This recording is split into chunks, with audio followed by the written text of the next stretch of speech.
Good morning, everybody, and welcome to this joint WWF RSPB webinar on nature and pandemics. My name is Martin Harper, and I'm the Executive Director for Global Conservation at the RSPB, and I shall be chairing this event today. Hopefully you can all see and hear us loudly and clearly. The COVID-19 pandemic has had an absolutely devastating impact on people around the world, and we've all been affected by the tragic loss of life, the dramatic changes to our way of life, and indeed, of course, we're beginning to see the major impacts on our economy. The consequences are, of course, grave, and they're likely to be long-lasting. What's more, the pandemic has put a spotlight on our complex relationship with nature.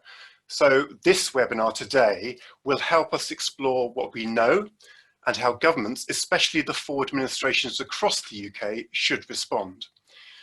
To help us, we have three fantastic speakers, and we shall first hear from Kate Jones, who's Professor of Ecology and Biodiversity, as well as being the Director of Biodiversity Modelling Research Group at University College of London. And she's going to explore the ecological context for how these diseases spill over into human populations, in particular highlighting the key drivers. And our second speaker will be Dr. Mike Barrett, and he's the Executive Director of Science and Conservation at WWF.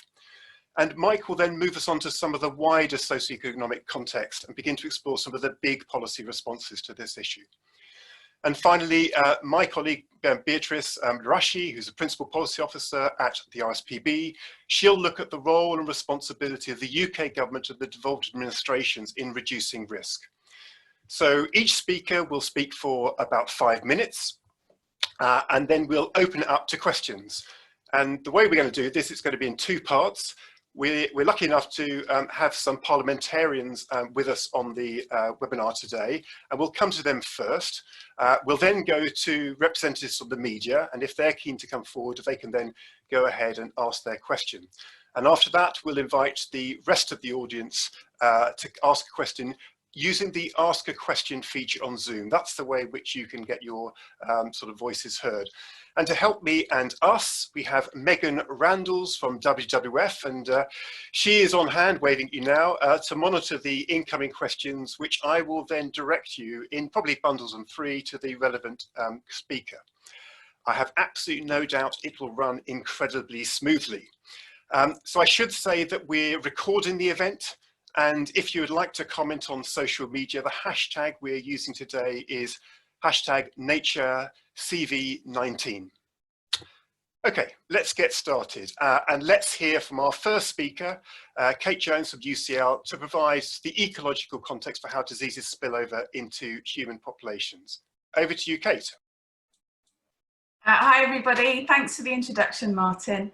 As Martin said, I'm Professor of Ecology and Biodiversity at University College London, and I'm also Director of WWF's Biome Health Research Programme that we do jointly with UCL. So I'm really interested in unpicking the links between ecosystem health and human health. So sorry. That's a critic there. I'm really interested in unpicking the links between ecosystem health and human health, with a particular focus on infectious diseases, especially those that come from or spread by animals. And I've really led some of the seminal work on modelling and forecasting and trying to understand this and understand what the areas of higher risk are for infectious disease emergence around the world. I've also studied the ecology and evolution of bats for over 30 years. So that's interesting because bats are suggested as one of the reservoir hosts of COVID-19. So recent events have made my somewhat niche interests quite topical. So I've been asked to give a very brief infectious disease 101 to you about what we know and what we don't know about what the links are between ecology and ecosystem health and human infectious diseases. And I'm going to try and, it's tricky to summarize decades of work, but I'm going to give it a go. So I'm going to have a few minutes just to give you a bit of a background. Okay, so let's think about transmission routes firstly. I think it's really important for you to think like a pathogen. So if you think about how pathogenic organisms get from from animals into humans firstly, and there's a huge variety of transmission routes. So pathogenic organisms are things like viruses, bacteria, protozoa, fungi, and there's a huge amount of options for these organisms to get into humans. So in the simplest case, an animal will transmit a pathogen directly into a human, so via contaminated food, for example, or direct bodily fluid contacts, or inhaled airborne particles. And this causes a zoonotic disease, a disease from animals. And so an example would be Ebola or Lassa fever in Africa, which is spread by an agricultural pest, which is a rat. Some pathogens have got really much more complex routes than that. So they involve other wild species or domestic species as intermediaries. So domestic species and wild species were implicated in a spillover of Nipah virus disease in Malaysia in 1999. So that went from bats, bats, pigs, and then into farmers. Other transmission pathways involve living couriers. So these are like mosquitoes, for example. These are vectors. These can have wild species, domestic species, and then humans via these insects or other vectors, like Rift Valley fever in Africa. And some vector-borne diseases are able to sustain transmission between human populations via vectors like malaria and dengue fever, which cause huge amounts of disease. So without vectors, though, it's very, very, very difficult for an animal-borne disease to be transmitted between humans. So it's easy for, well, it's fairly easy for a disease to go from animal to human, but then for only a smaller fraction cause disease, but then a tiny, tiny, tiny proportion of those go human to human. So it's called kind of stuttering change of transmission, and it's very rare for one of these pathogens to go into human and then have a reproductive rate of more than, that you all know now because of media, R0 of greater than 1. So there's evidence that there's a rising number of infectious disease outbreaks. All outbreaks, not just zoonotic diseases, have been increasing. And also I showed in a paper a few years ago that the number of emerging infectious diseases, these are new diseases, are increasing as well. So then the academic community has turned its attention to, well, why is that? You know, and as 2/3 of all human infectious diseases are from animals, then there's likely something to do with how we're changing ecosystems and changing the climate that changes those infectious disease patterns. So basically, we are trying to think about how to understand how species traits, how these pathogen transmission dynamics, and how ecological change all interact with each other to make a predictive model of what's going to happen in the future. So, and I think it's take-home message really is it's a very complex system, and you need to think about how ecological change interacts with species traits, human activity, human behavior, to understand and then predict the next spillover. Brilliant, Kate. How you managed to condense that into 5 minutes is just fantastic. Anyway, look, thank you so much for giving that introduction to the issue and for keeping it brief. That's really good. Now I'm going to hand straight over to Mike, Dr. Mike Barrett from WWF, and he's going to sort of broaden it out a bit, looking again at sort of the wider socioeconomic context and begin to think about some of the big solutions that we're going to have to grapple with. Over to you, Mike. Thanks, Martin, and good morning, everybody. So to build on where Kate left off, so it's clear that the majority of emerging infectious diseases and the rise in pandemics is linked to animal-derived pathogens. And it's also clear that there are a range of factors that drive our human exposure to those pathogens. And that includes the destruction of natural habitats, such as tropical forests, the intensification of agriculture, and also the exploitation of wildlife. And if you sort of take this together, really what we have created as humanity is almost a perfect petri dish to create the conditions for pathogen spread. I mean, in short, this really is about the way that we as humanity have failed to adequately steward nature. And it's also clear that as we go forward, the health of humanity is going to depend upon the health of the planet. It would therefore be a mistake to focus on just one part of the picture. So we've got to be clear that if our only response to the current pandemic is action on wet markets or on the illegal wildlife trade, welcome though action on the illegal wildlife trade would be, that alone is not going to prevent future pandemics. And nor will it prevent the ongoing destruction of nature that's helping to drive a range of catastrophes: climate change, food insecurity, the fires that we saw in the Amazon last year. At the heart of this problem is the ongoing conversion of more and more natural habitat around the world, principally to produce agricultural commodities for international supply chains. Right now, we're seeing efforts in the Brazilian Congress to put in place measures that would actually legalize land grabs that have taken place in the Amazon in recent years. And this essentially puts in place the sort of legitimization of further encroachment into intact areas of forest. And I should say that right now we're actually seeing higher rates of deforestation in the Amazon than we did at this point last year. And sadly, it does look as though we are heading for another severe fire season, potentially from the end of this month onwards. And we know also that this is largely driven by this increasing sort of conversion of land for agricultural use. It's about agricultural expansion. And as we continue to decimate forests like the Amazon, so we also increase the risk of the next pandemic.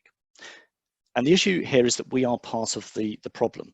If we continue to import the commodities that drive this conversion, that allow this continuing encroachment into intact areas of habitat around the world, if we continue to import products like soy for animal feed or unsustainably produced palm oil, then we continue to drive that deforestation in countries like Brazil. And it doesn't have to be like this. In fact, the UK government has actually got a blueprint for action. The Global Resource Initiative that the government commissioned produced its report in March this year, and it called for an end to commodities and supply chains that drive deforestation. It called for due diligence regulation. In other words, that companies have to be transparent about the impact of their supply chains upon the natural world. It called for further action from government on sustainable procurement measures, and it also called for further transparency in international finance systems, because we know that finance that flows through the City of London, pension funds, venture capital and so on, helps drive and finance land conversion around the world. Now, it's also worth remembering that the current crisis has put huge strain on supply chains as well. One of the first, one of the most visible things that we all saw was the way that goods disappeared from supermarket shelves. And it's really important to bear in mind that putting sustainability in supply chains also makes those supply chains more resilient to shocks. So if you put sustainability into supply chains, you're helping deal with both cause and effect. And if you look at what the UK government potentially has got to offer, if they were to act on the Global Resource Initiative findings, combine that with some of the really welcome commitments that have been made to increase spend around the world in protecting nature in key areas, this starts to look like a really globally leading key package of action that will help reduce the risks of future pandemics and the associated other extreme crises that result from the destruction of nature: climate change, food security, fires in the Amazon, and so on. Now, I think the choice in front of us actually is really quite simple now, because we're clearly heading into a global economic crisis. Potentially, we hear from the United Nations that we may also be heading towards a global food security crisis as a result of the impact of COVID-19 on the ground around the world right now. And we will then have a choice.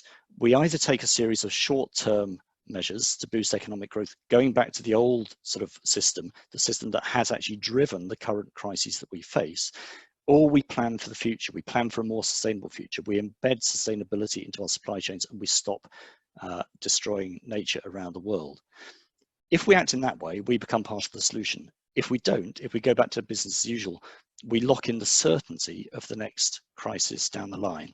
And it seems like a fairly clear choice to me. Thank you. Brilliant. Thank you, Mike, and thank you for laying down the gauntlet. I'm going to swiftly move on to my colleague Beatrice Rashi from the RSPB, who's going to talk a little bit more about what can be done, particularly UK governments and the devolved administrations. Over to you, Beatrice. Thank you, Martin. It's a pleasure to be here with you all today. So our previous speakers have talked about the relationship and origin of zoonotic diseases, its relationship with humans. And we have a pretty good understanding about the fact that the health of humanity really does depend on the health of our natural ecosystems and of our planet. So we live in a really highly globalized world, and the decisions that we make here on consumption and investment can drive and accelerate environmental destruction in some of the world's most precious biodiverse landscapes, thousands of miles away. We also know that commercial agriculture to produce food, fuel, and fiber is the largest driver of deforestation globally today. We've also learned from the effects of this pandemic that we need to build more resilient and more sustainable supply chains, particularly for food. So none of this is news. Deforestation has been a problem for a long time, and the UK, along with a lot of other countries and the business community and civil society, has been trying to address this problem for at least a decade. So one example is in 2014, the UK and other countries, including the world's leading agriculture and consumer goods businesses, signed the New York Forest Declaration. And this was a very ambitious commitment to have deforestation by 2020 and end it by 2030. So unfortunately, we are not on track to meet this 2020 target. And we need to do something about this and change the way that we manage these risks in order to accelerate the transition to sustainable supply chains. So what's the UK's role in all of this, and what can we do better to change our impact and minimize harm?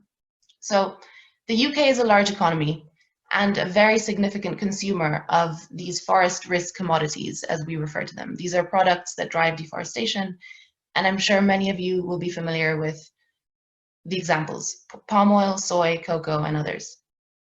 So a couple of years ago, RSPB and WWF published a report called Risky Business, which tried to quantify the UK's land footprint associated with some of these key commodities.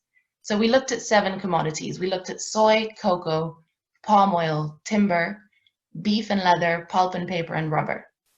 And we found in 2017 that the land area required to supply annual UK demand for just these 7 commodities is 13.6 million hectares. This is over half the size of the UK. It's a significant amount of land. A lot of these products are grown in tropical countries with extremely high biodiversity and very, very rich in carbon, and often also the source of zoonotic diseases that Kate spoke about earlier. So we have a new assessment coming out very soon, and we did a bit of a deep dive to try and better understand the direct impacts on greenhouse gas emissions and on biodiversity, recognizing that deforestation is a problem that is linked to our food supply chains, it's linked to climate change, and it's linked to biodiversity loss and human health. And we were really alarmed to find in this new report that we could be increasing extinction risks for thousands of species due to these 7 commodities. So what do we do about this? Mike already mentioned that the UK government is taking action and has set up the Global Resource Initiative to try and manage the UK's footprint. 2020 was going to be a really important year for nature and for climate because of key summits that were going to happen under the UN frameworks for climate change and for biodiversity. These summits have now been postponed to 2021, so we still have an opportunity to build momentum towards that. Action on UK's global deforestation footprint could and should be a key part of the UK's leadership aspirations. And as we heard, this is a time of unprecedented change and essentially a unique opportunity to start to do things differently. So just to reiterate some of the recommendations we already heard, we need to introduce new regulations to address this problem. We've learned from 10 years of experience that voluntary efforts are not sufficient to address this problem. We need regulation, we need a due diligence obligation, we need to make sure that we have high environmental and social standards in our future trade agreements, and we need to make sure that our investments are aligned with our climate and nature commitments. I'll stop there and look forward to your questions. Thank you. Thank you, Beatrice, and thank you so much, Kate and Mike, as well. That's incredibly succinct, and hopefully that sort of warmed you all up. So we've heard a little bit about the origins of the disease, how they spill over into human populations. We've looked at the drivers, why they're increasing, and we've laid a gauntlet down to governments around the world as to how we should respond, both in terms of the immediacy of the COVID crisis, but also in terms of the specificity about how do we reduce our own footprint. So before I come to the parliamentarians who are going to ask their first questions, and you can see Megan's just appeared on the screen, can I just remind you that you all do have a chance to ask your own question, and you can use the Q&A function. Megan, before I come to the parliamentarians, as I can see, the Q&A function is right at the bottom of the screen. If you hover over it, you should be able to see it. I can see that there now, so I see at least one's come in, which is great. So it looks like you're beginning to use it. Before you come in, we did say we were going to give the first set of questions to parliamentarians. I'm going to hand over to Megan to manage that, and then I'll just point the question to the appropriate panelist.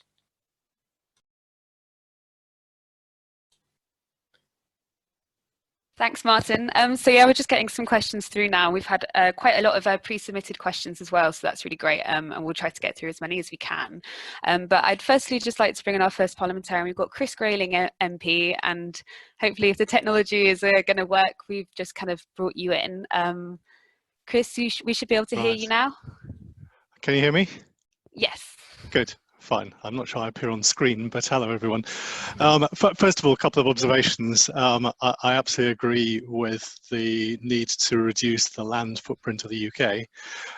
What I do think we need to do is generate consumer pressure for that. So we actually need consumers in supermarkets saying, I don't want to buy a product which has got palm oil in it, for example. That will have a much bigger impact than politicians can ever have. And that's something it seems to me is missing, for which the charitable groups as mass membership organisations can do an awful lot to enhance, because consumer pressure has more impact on business behaviour than anything else. And the other thing is, there's no secret, I'm very keen and pushing government to step up the work it does, supporting reforestation projects and regreening projects through DFID funding, where I think there is a clear benefit. Frankly, there's an economic benefit to those areas as well, because creating sustainable forestry and more renewed habitats is a win-win for everyone, and the management of those habitats is a win-win for everyone. But I wanted to ask about wet markets. I appreciate what Mike Barrett said, that this is only a part of the issue, but I think what I hadn't really appreciated until the start of this pandemic is the degree to which they are embedded culturally in the way that many Asian countries work, and not simply with animals smuggled illegally. Though the illegal wildlife trade for animals like the pangolin is clearly a serious issue. What I wanted to get from the panelists is a view on how we start to address that issue, and how we start to influence culture change there, and how we start to build awareness about the consequences of this. And I think, fundamentally, human beings, all parts of the planet, like animals. There are very few people who say, I want to destroy the population of wildlife, but the bodies you represent, what do you think we should be doing to change the practices that both foster a greater illegal wildlife trade, but also lead to the kind of problems that Kate Jones was talking about? Great, thank you so much, Chris. Really clear. Mike or Kate, either you want to kick off, and then B, I might come to you just to talk about the consumer piece at the end, just for comment. I saw Kate wave, so go to Kate first, then I might go to Mike. Thanks very much for the questions, and nice to meet you, Chris. So possibly we need to talk a bit more in a more nuanced way about wet markets. Wet markets are like the farmers market that's in Muswell Hill, right? That's a wet market. It's an area to produce food that farmers bring into cities. It's something that we all culturally value, and that's the case across the world. So what I think we're talking about is live animal markets, where you've got live animals in very strange conditions, or been hunted from more pristine areas and then brought back, and they're often under a lot of immunological stress, and they can be shedding lots and lots of viruses or pathogens that we've not seen before, and also mixing with other species. So I think I would be very, very careful about making big political statements about live animal markets and wet markets until we really understand what those cultural significances are. And also there are other ways of dealing with this in terms of increased biosecurity of those markets. So possibly we could be focusing in on that, and that banning wet markets and live animal markets is a very easy political thing to do. Well, it's a very kind of headline grabby thing to do. But what does the replacement look like? Like, if you don't replace those livelihoods with something else, then you've got even bigger problems. For example, if you have intensification of agriculture instead of these live animal markets, or you could actually be increasing spillover from domestic species from wildlife, domestic species and humans.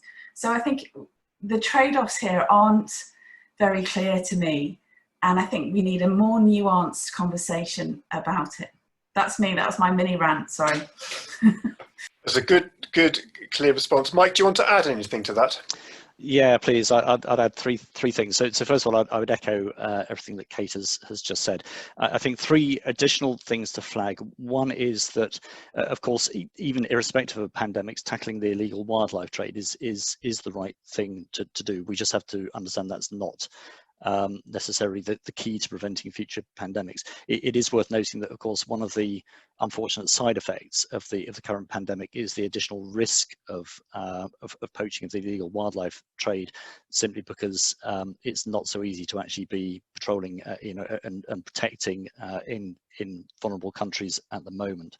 The two other points I'd just make, I very much echo what Chris said about the importance of reforestation projects, and I very much welcome the moves to increase UK spend around the world on that. What we have got to do, of course, is to do that in a, I suppose, a landscape way which respects that at scale there's got to be space to recover nature, also space for human development, including sustainable food production. And much of this is around sort of sensible spatial planning in countries. For example, in Brazil, there's plenty of degraded land on which soy could be grown, but at the moment the financial incentives are in fact to deforest, because it's cheaper to do that than it is to restore your degraded agricultural lands. And then the last point would be around, again, Chris's important point, I think, around consumer action. Of course, it's really important that as consumers we all make choices that don't drive the destruction of nature around the world. Equally, I would say that there is an important responsibility on suppliers to make sure that the right information is available and the right products are on supermarket shelves, because it can be really hard, even for a well-meaning consumer, to make the right choice when confronted with a range of products on the supermarket shelf. And I think that's where the due diligence recommendation from the Global Resource Initiative is so important, because that is very much about creating a level playing field which will enable supermarkets and suppliers to put the right products on the supermarket shelves and provide surety to customers that they are buying products that aren't driving deforestation. Thanks, Mike. Beatrice, Mike was beginning to address, I think, the fair challenge from Chris regarding the consumer issue, and particularly given the fact that there's many millions of people who join wildlife charities and they're all consumers. Do you want to add anything to what Mike's just said? Thank you. I'll just add a very short point to say that I agree. I think it's important to build consumer demand for sustainably produced goods. And I think we are seeing that especially in rich countries, where people are able to pay a small premium for sustainably grown coffee, cocoa, etc. However, I also think that consumers shouldn't have to choose between a product that has caused deforestation or a product that has human rights abuses in its supply chain, and then the so-called clean products. So I think the role for policy is to eliminate the really, really bad stuff from the system altogether. We have to set the bar higher, and we can't accept this level of harm in our supply chains any longer. Great, thanks so much, Beatrice. for the next round of questions, I might just go to one of the panelists and move things, because I can see quite a lot of questions are coming in now. So I'm going to go to Megan. Next question. Hi, yes, I'm going to go to another MP, and it's Margaret Ferrier, so I'm going to make sure that should be coming in now. Yeah, I can see you, Margaret. I think ready to go if you're unmuted. Yeah, thanks very much. There's a lot to take in on this briefing, and it's fascinating, but I think we need longer than an hour, unfortunately, to go through everything. A few of the things that have come up for me is the talking about the consumer actions and sustainable products. I think it's really, really important that we don't forget that when we talk about things like fair trade products, that they do tend to be slightly more expensive. And it's how do ordinary people that are budgeting for food supply can afford to be able to buy these kind of products. I think the campaign by Iceland at that point was very good, highlighting the palm oil situation, but I think we need to have something on a regular basis on that to change consumer action out there. I think what I'd like to say to everybody on the call is that as parliamentarians, we need from you to highlight what we should be asking in Parliament, the kind of questions and the things that we should be pushing for. And I think that it would be good if we could have these reports shared with us that you've mentioned on the call this morning for those of us that haven't seen them. But I think one of you mentioned, I think it was yourself, Mike, about poaching and the illegal wildlife trade and how the recent coronavirus has affected that. It'd be good to hear more of that, because that's something I'm really passionate about and I've spoken out against. I see that there was an article on Twitter this morning from someone saying that a father and son had shot a bear in cubs this morning, which is horrendous. So something, if you could maybe answer that. The other thing that, I really do take the point that Kate made about these wet markets. I had a couple of constituents contact me, and it's easy just to make that political point and say, yeah, they should be banned, but that would have been the wrong answer. So I gave a very measured answer on that to the constituent, which I'm glad I did. The other thing that worries me, and which I've spoken out in Parliament about before, is the dog meat trade. So again, maybe an update on that. That obviously is still going ahead, and people from Western countries just don't understand that. I don't myself, how, because we're animal lovers, we're dog lovers, how anybody could possibly eat dog meat. But I think that the general public have become much more aware, because of the coronavirus, of how things get spread from animals to humans, and I think could be a bit worried about that. So maybe if someone could answer how we kind of watch out for that, because I think we are on a path for more diseases in the future, and how do we protect ourselves? Thanks, Margaret. That's fantastic. There's a range of stuff there. I think what I'm going to do is I'm going to come to Mike in a moment about the poaching point, and then what I'm going to promise parliamentarians that the reports that we've highlighted, and indeed the recommendations for parliamentarians, we will definitely submit after this session. But Mike, do you just want to cover the poaching point, because then I'm going to move on to other questions, because they're coming in thick and fast now. Yeah, sure. So just on the poaching point, so the short answer is, I'm afraid it will probably be some time before we have a full picture of the damage that may be being done at the moment, simply because monitoring is so hard to do on the ground under lockdown conditions in so many countries at the moment. But we are seeing some clear evidence of the sorts of impacts that are going on right now. So, for example, a few weeks back, we had 12 rangers killed in the Virunga Park. In Africa. There are some pretty horrendous things like that going on, but also, I mean, most recently the data that's just come out from Brazil, where of course there is satellite technology which enables us to track how deforestation progresses there, and what we are seeing there very clearly is, as a result of the lockdown and the fact that there is a lack of monitoring enforcement on the ground in the Amazon. Because of that, there's been a huge spike in deforestation rates. So deforestation in the Amazon in April this year was 64% higher than April last year. And last year was a pretty disastrous year for deforestation in the Amazon. So it's pretty clear that there are impacts as a result of the current pandemic on the ground throughout the world at the moment, I'm afraid. Thank you, Mike. Megan, go to the next question. Okay, brilliant, thanks. I'm going to bring in Baroness Kate Parmenter. She should be coming in now. Welcome, Kate. Three great presentations, and if I could just say, I absolutely agree with Mike on the issue about the need for a due diligence obligation on commodities associated with deforestation. 100% with you on that. The question I want to ask is how the environmental groups are moving outside the sort of silo of talking about nature to address the fundamental issue of food, when we've heard about, the effects of commodities on deforestation and intensification of agriculture. And clearly now there's been a pause in the government's food strategy. How are the environmental groups going to ensure that the issues around the nature impacts of our food are addressed? So what are you going to do to make sure that the food strategy, when it finally comes out, really seriously addresses these points? Thank you, Kate. I come to B to just pick up something on that, but just to say, of course, on a domestic issue, the Agriculture Bill has been having its hearing in Parliament this week, and I think the environmental groups are united about how we need to be sort of working with farmers and farm policy and land use policy in this country to make it genuinely more sustainable, to deliver thriving food and thriving nature. But B, do you just want to pick up the point about sort of the wider issue about UK food strategy and how it might affect these issues we've been talking about today? Yeah, sure. Thanks, Martin. So thank you for your question, Kate. I think it's fair to say that this pandemic has really shone a light on the extent to which we depend on healthy ecosystems. So I think the links between human health, ecosystem health, and food systems has become a lot clearer.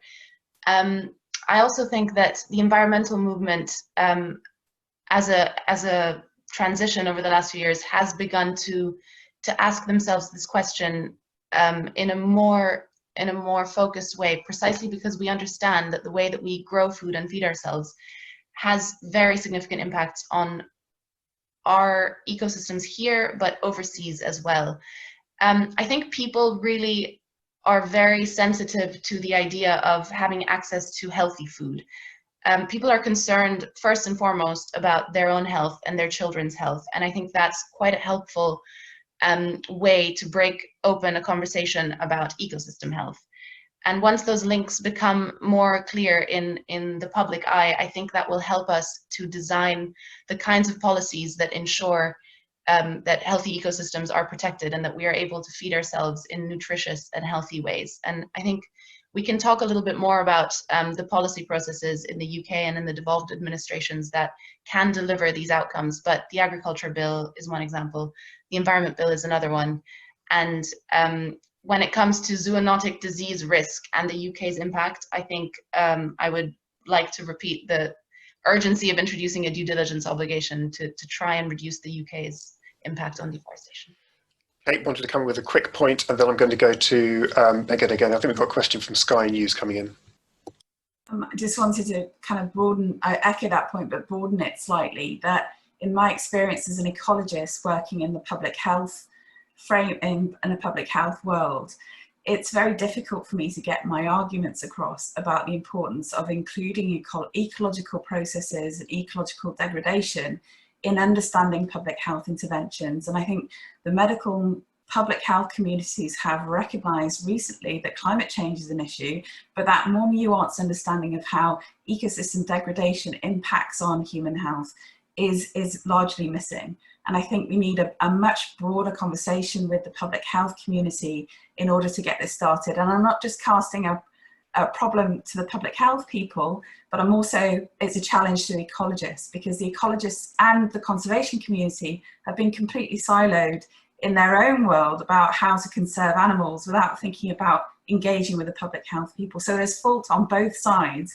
But I think this is a really great example of what actually happens when you don't talk to each other. Brilliant point, Kate. And I think, there's gauntlets being laid everywhere here, and it's right to have some laid to the environmental community as well. And we're more than happy to try and pick it up. Megan, are we going to Sky next?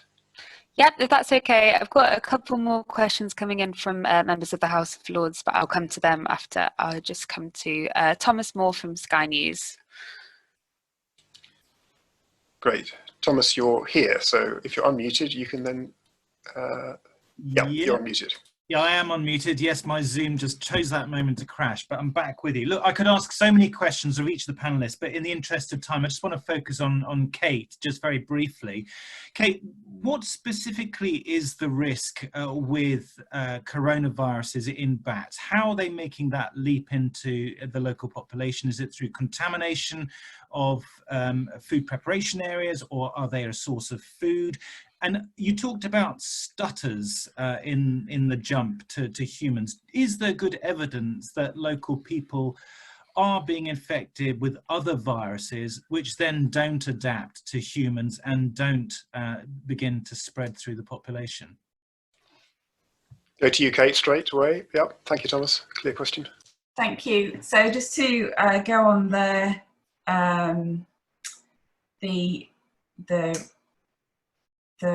what was the first? Sorry, the first one was about evidence of transmission of COVID-like viruses from bats into humans. Right. Okay. So, well, the transmission pathways would be the ones that I highlighted earlier, which were contaminated food, which could be the bats itself, or the kind of butchering process that could happen, but also through feces and urine, or the actual process of going into forest to hunt, for example. So those could be the main routes of transmission. They're also, they're flying animals, so that they can spread feces and urine across that landscape as well. So those are, I think, our transmission routes. I think I'd just like to say though that the ecosystem services that bats provide us are critical to us in terms of pollination and seed dispersal and insect regulation. So they're a critical key part of our landscape, and all species on this planet have their own pathogens.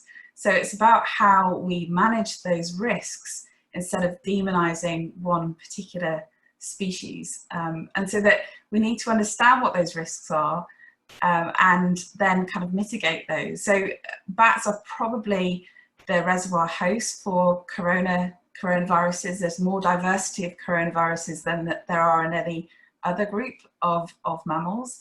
And there has been evidence of spillover of corona type viruses into humans. There was a paper in 2019 that showed local populations in southern China that had got some antibodies to those.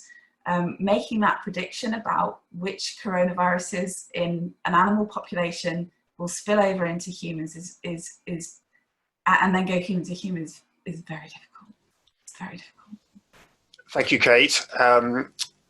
I think we've got a couple more parliamentarians. I'm very keen to open out to the other people who are posing Q&As as well. So if the two parliamentarians can be brought in one at a time. Actually, if we hear the two questions, it might be helpful, Megan, and then we'll come to the panel, and then we'll go to the wider Q&A, if that's okay. Not muted. Yeah, absolutely. I'm just going to bring in Baroness Boycott now, if Hello. that's okay. Hello. Can you hear me? Yes, we can. Yeah, great stuff. Thank you very much. Fantastically interesting. I think we are all in this world thinking that this is a very amazingly positive moment to try to achieve change, because that's what all the surveys are showing, and certainly what you read about. And I just want to know from your point of view is what you would try to capitalize on now, because we've touched on consumers, we've touched on food strategy, we've touched on farming, we've got the agriculture bill. Where do you see the open doors ahead of us as parliamentarians in the next few months? Great. Hold that thought. Let's have the other parliamentarian come in. Thank you very much for that, Rosie. We'll come to that in a moment, and then I'll allocate the responses. Megan, who's the other parliamentarian? So yes, we had Baroness Sheehan in the Q&A has asked a question, which I could just read out. Go for it, yeah. On the spot. So it could Kate give examples of how climate change impacts increasing rate of zoonotic transfer? Okay, I'm going to go to Mike and B to answer the question from Baroness Rosie Boycott, and then to Kate for the second question, if that's okay. Looking at Mike or B, who wants to come in first? Go on, Mike. Thanks, Martin. Yeah, so in answering Baroness Boycott's question, I'm also going to build on Baroness Parmenter's point too.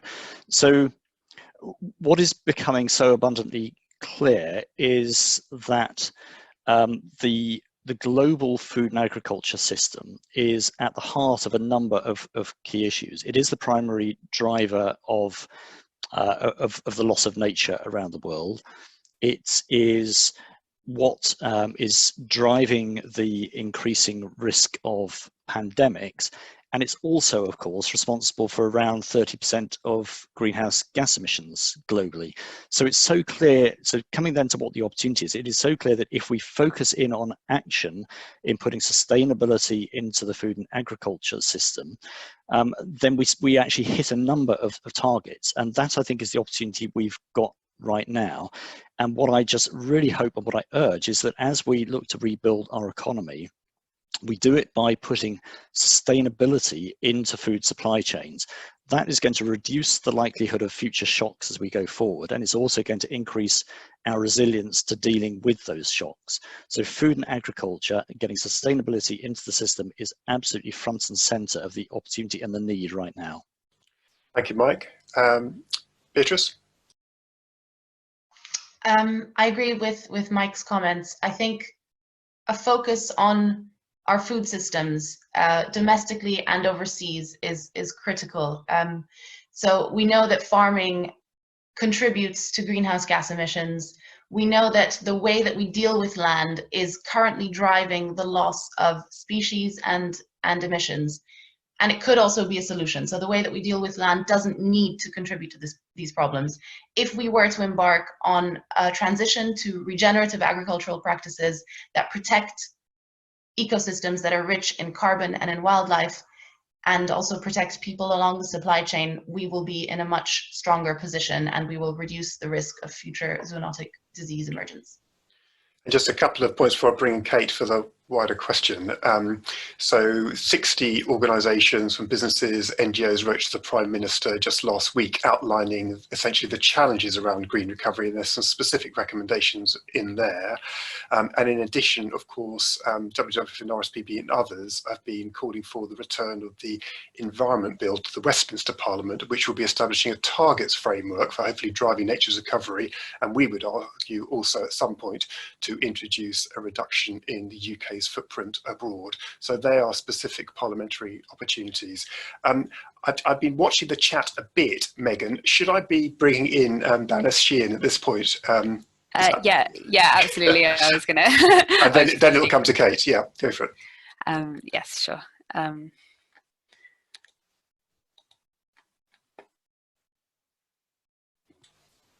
This should be, there we are. Yeah, great. You should be with us, Baroness Sheehan. Yes, can you hear me? We can, thank you very much. Okay, so I'm looking forward to Kate's response to my question on evidence for climate change and the increasing rate of emerging infectious diseases. But I just want to mention that I'm a member of the Lord's Science and Technology Committee, which has just launched a report from a scientific point of view to the coronavirus crisis. And just want to ask Kate whether she'll put in a written submission, just one page, that's all we're looking for, on the work that she's doing, and point us to some more evidence on that. That would be much appreciated. Just very quickly, Kate, is there any evidence of any risk of the SARS-CoV-2 jumping from humans back to the animal kingdom? Thank you. Over to you, Kate. You'll need to unmute, unless your cat has muted you again. No. Which is entirely possible. Thank you very much for those questions, and I'd be delighted to help with the written summary. So the first question was on the evidence for climate change. It's a really good question. It's very difficult to answer in general terms because, well, there's a lot of evidence that for ticks and mosquitoes and vector-borne diseases that climate plays a really important role in that, and actually lots of my colleagues have used changes in climate to predict emergence of malaria and dengue fever and yellow fever and those kinds of things. And there's some evidence that changing at a longer timescale of the climate will impact the emergence and spread of those vectors and therefore infections into the human population. However, if you're trying to think about how climate change impacts these zoonotic diseases, those from animals directly, that's a lot more complicated because it depends on how that reservoir host will respond to a changing climate, which is also to do with its land use changes and how many humans are impacted on that system.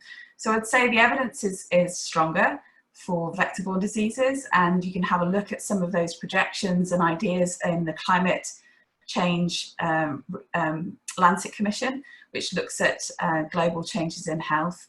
But for the other diseases, it's a lot more tricky to predict. Oh, and there was, do we think SARS-CoV-19 would jump into animals? I think it's an excellent question that I think the evidence is not quite there yet. There's just definitely some evidence that we can transmit it to other species like pets, for example, but whether there's a sustained transmission within those species is much less certain. So I've been in discussions about how could that virus go back into, say, European bat populations and cause a problem, and it's actually quite a complicated question because of viral evolution and how the viruses transmit between animals in populations. So we don't quite know yet. Sorry. Right. Thank you, Kate. I'll take your silence as saying you will also be happy to provide a one-side briefing for Baroness Sheehan as well. I can see you smiling, saying, of course you would. And in the spirit of that, I should say we're going to come to Megan now to ask bundles of questions, but inevitably we're going to run out of time. So what we shall commit to do is, if you've written a question, and of course, unless you're anonymised, we can go back to you with answers via email afterwards, because that's how you registered. But Megan's now going to bring in a bundle of 3 questions, which I will allocate to one person each, and they'll be succinct in response so we get to more. Great, so I'm just going to go into the Q&A session, and we've got one from Holly, who I think works in Clive Lewis's office. So people's connection to nature has never been more present than during the coronavirus lockdown, with more people than ever talking about improved air quality and a sharp reduction in CO2 emissions. However, this may disappear as soon as we return to business as usual. How do we get the message across that we cannot return to business as usual? So we have, isn't consumer pressure dependent on good and clear food labelling, including country of origin, method of production, GMO content, etc.? How compatible with this current and future trade talks and amendments with other countries and trading blocs? And the last one, what role can we play as citizens to influence governments and multinationals to make sustainable decisions? And as well, how can the UK play a global leadership role on the international stage? That's 4, sorry. Well, no, that's okay. I'll try and make sure they are answered. I should say, in terms of the point about the first one, about how we lock in the good stuff, I mean, that's partly the basis of the letter that the NGOs and businesses wrote to the Prime Minister just last week. So if I'm clever, I might, in the chat box, be able to put a link to that. But I'm going to look to each of you to choose the question you want to answer, and if you could keep it really succinct, then we might get another round in. I'm going to go to Mike, B, and then Kate, in that order. Choose whichever one. Hopefully they've all been covered. Right, well, to help things, I'll try and go in numerical order, so I'll deal with the first one then. So talking about how we ensure that we don't return to business as usual, I think there are 2 things here. One is that the evidence is so clear that it is business as usual that has brought us to where we are, and let's remember that this is, whilst this is by far the most extreme impact that we have seen this year, the current pandemic is one of a series of globally catastrophic events we've seen associated with destruction of nature. The Amazon fires, the Australian fires, another global bleaching event for coral reefs. It's all out there. It's happening fast. So the evidence is clear that business as usual is not acceptable, because it will lock in the next catastrophe, pandemic, whatever else that may be. but also the excuse of this is too difficult to deal with, you know, how can we possibly change systemically? That doesn't wash anymore, because we've actually seen, whilst none of us would wish the current circumstances to happen again, we've actually seen what can happen when there is the political will. We can really act radically and change things. So knowing what we know, if we believe the science, and I sincerely hope we do, we cannot go back to business as usual, and there's no excuse to do so. Thank you, Mike. Beatrice, do you want to pick up any of those ones? We've got wider issues about UK role in the world you might want to pick up. I don't know, yes. Up to you. I was going to pick up UK global leadership first. Great question. So I mentioned that 2020 was supposed to be a year of very significant global summits on nature and on climate. These have been postponed to 2021. The UK is hosting one of them. The UK is hosting the 26th Conference of the Parties under the UN Convention on Climate Change in Glasgow. This is an extremely important opportunity to make progress on climate ambition worldwide and on taking action further to meet the commitments that the world has signed up to in 2015 under the Paris Agreement. One of the issues here that we haven't successfully integrated into climate action worldwide is land and how we manage ecosystems to ensure that we can keep as much carbon in those systems and protect those ecosystems. So this is a very important link to another important summit in 2021, the Biodiversity Summit that China is hosting. There is a really good opportunity to align the outcomes of these two summits between the two countries that are hosting them, between the UK and China. China is obviously an extremely important player in all of this, a very important market for some of the commodities I spoke about earlier, and has the opportunity to champion what will be a new global biodiversity framework that countries will have to agree in 2021. So this is an opportunity to develop a joint narrative, a communications plan for nature and climate, and demonstrate ambition for these processes at home as well. So I think a lot of the legislative processes underway provide the opportunity for the UK to show that we are taking action at home and would like to lead a global effort to address these problems. Brilliant. Kate, do you want to offer any final remarks? I might come to one final question if you're quick, and then go for it. So I guess the overall sense of those questions I was kind of getting is, what can we do? And if I try and answer that in a kind of a scientific way, I would say that there is a real big gap between what those examples I gave you about how transmission cycles change and ecological degradation change the risk of diseases, to a generalizable and operational framework which policymakers can act on. And I think that there's a lot more work needs to be done, kind of modeling, empirical work in the field to actually understand those drivers. I told you those transmission pathways are really complex, and that's true. And how do we go from a kind of examples to a generalizable model? And I think there's a lot more work that needs to be done on that to make an operationalized view of that. And you could take an approach of hazard, the ecology, exposure, the number of humans, and epidemiology and susceptibility. So the how susceptible populations are, how much healthcare provision there is, and then work out risk. But we need to have a much more nuanced conversation about how to predict that. Brilliant. Megan, one final succinct question, and then I'll get an answer, and then I'll wrap. Okay, so this one's from Charlotte Cross. The situation has been described repeatedly as unprecedented, but we've heard here about the increasing rates of zoonotic transfer. In your view, are we at risk of more pandemics within our lifetimes? So it's a bit of a downer, sorry. Just probably a one-word answer from Kate. Absolutely. Okay. So I am actually going to move to a close at that point. And I think that, thank you so much, everyone, for taking part, and particularly our speakers, who I think have just given you a wonderful overview and reminded us that if we don't respect nature and our natural world, then we'll obviously continue to expose ourselves to new disease and cause further harm, which is why Kate said yes to answer that question.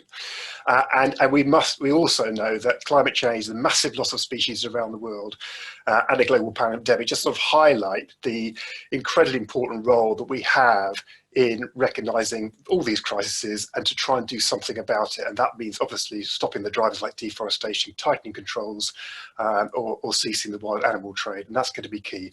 There's challenges here for everyone, to governments, to businesses, to consumers.